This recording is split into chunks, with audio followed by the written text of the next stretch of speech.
The first big test of Hail 2023. Familiar terrain for some, but 230 kilometers to be mastered. It produced some amazing action to go with the views around Juba in the northwest of Hail.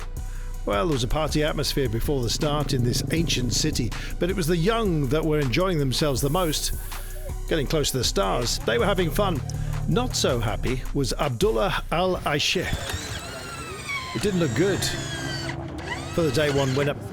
Battery problems in the prologue. Martin, can you push me with the bike? And more problems today. Luckily for him, Martin Chalmers helped him out. Worries remain though that he might not get going at refuelling. Luckily he did, and he went on to finish third. It's amazing what a bit of adrenaline can do. He was absolutely flying.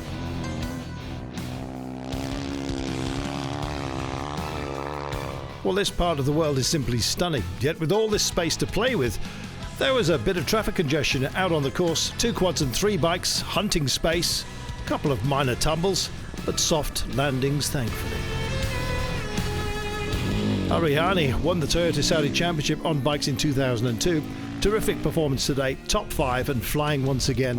The usual mix of quads and bikes doing battle, all very closely matched in this terrain. Sultan Al-Balushi has won Rally Hail twice before, back-to-back. He knows his brother wants to do the same, so motivation, I guess you might say, for the elder sibling. 4th today. Abdullah Shati was runner-up last year and is getting used to that position.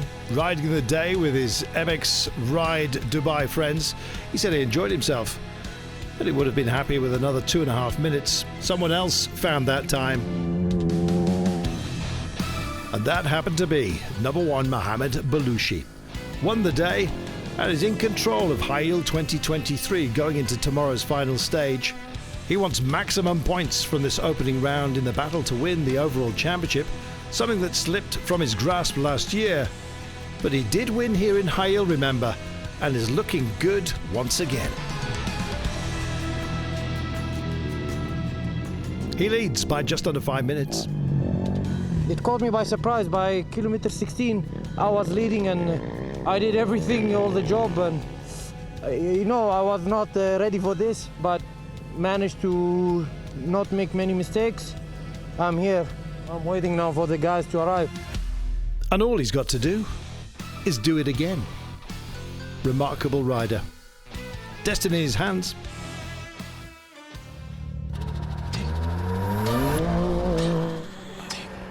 Cristiano de Sousa Batista came home on 3 wheels today. Right front axle broken on landing off a big dune. Wishbone, wheel, shock absorber, the missing ingredients to the final dish. Well, a tremendous battle raged all day between the 2 main rivals, Yashi Zaidan and Salah Abdullah Al Saif. Running 3rd and 4th overall, but crucially battling for dominance in the T3 class.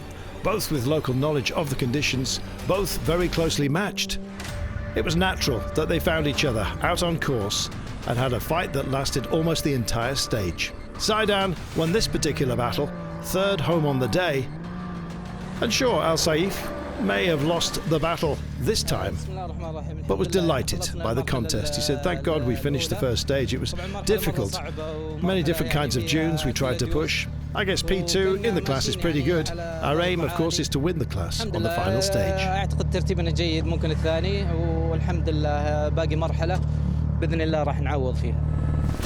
We'll talk about a baptism of fire. Lukasz Kuszesza, a debutant on Rally Raid, and Krzysztof Holicic wished him well before the start. Well, they nearly ran out of luck today. A remarkable 2nd place considering they got lost in the desert several times. They overtook Jacopini 3 times before an incident stopped their desert dance. Time lost by Holicic when he stopped to help a local driver was given back at the finish. So 2nd on the day and overall for the flying pole, but nothing he could do could match this man. Alatai was flying. He said it was the most relaxing high-speed day that he can remember. Behind the dune to have a waypoint in 700 meters behind. Comfortable at pace, you might say. NASA wins and, of course, leads. seconds, I remember everything. And I told Matthew, and Matthew said, yes, this was correct, you know, where we pass, and it was really nice. Nasser in charge, winning today, leading by 6 minutes going into the final stage. Tell you what, let's meet the great man. My name is Nasser Al-Atiyah. Now we are here in Hail. I win 5 times and I compete 5 times. I like the people, you know, really the hospitality is nice, you know, here. Everybody want you to come and to drink coffee and tea and to eat, and but also the good memory, you know, the terrain. I love the terrain here in Hail, a lot of dunes, and it's really nice.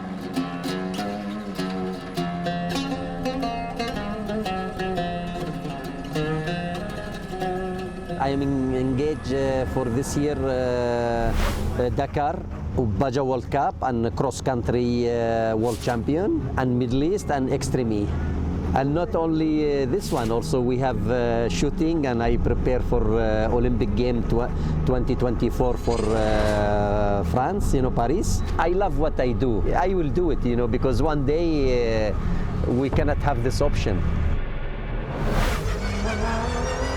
The secret, you know, for off-kind this race is not only concentration, and not only to be strong, you know, not only to be fast. The secret, what you are prepared from behind before this event, you know. I will say my secret, it's coming from the shooting, you know, from pallet trap. To be strong in the mind and calm in same time is not easy. The feedback of shooting, I can control everything what happened, you know. Really, I can see what around me, you know. This is also, it's helped a lot. Even when Matthew, he said, Nasser, I am busy with the route book. You need to know where we are going, because it's helped me a lot. Really hungry about the victory, you know, and always when we compete, I need to win. This is the big point.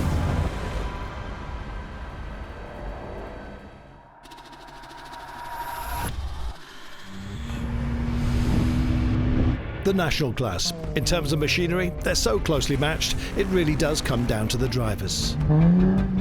Al-Shabari, third home, having shipped 11 minutes and 26 seconds in the dunes, happy with a podium, but determined to go strong tomorrow. Al-Ramli, winner yesterday, dropped a place to finish second. Same position overall, but a tough challenge, of course, from the new leader. Abdulaziz Al-Yaish, comfortably ahead, winning today, and now with a gap of over 9 minutes going into tomorrow's deciding run.